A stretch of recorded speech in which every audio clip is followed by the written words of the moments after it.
Power Pivot is a data modeling technology that lets you create data models, establish relationships, and create calculations. With Power Pivot, you can work with large datasets, build extensive relationships, and create complex calculations all in a high performing environment, all within the familiar experience of Excel. And Power Pivot is one of the three data tools available in Excel. Other tools include Power Query and Power View. We will learn how to activate Power Pivot in Excel. You can see already mine is activated, but I'm going to go to File, More, Options. When you go to Add-ins, you'll see Microsoft Excel add-ins. There's the normal add-ins, and there are COM add-ins. When you expand that or select the drop-down, you'll see COM add-ins.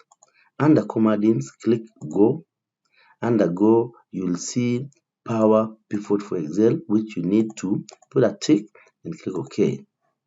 Then you'll see the Power Pivot for Excel add-in. Sometimes you might not see while activated. You need to go to File, go to More, then Options.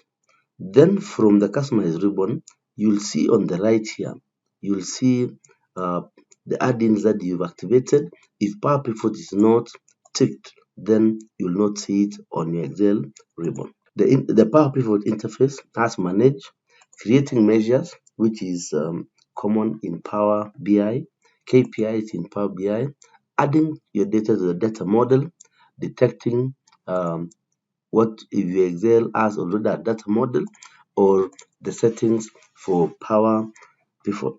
The Power Pivot add-in works with large datasets, and you can always import it directly either inside Excel or clicking Manage so that you can see data already in your data model.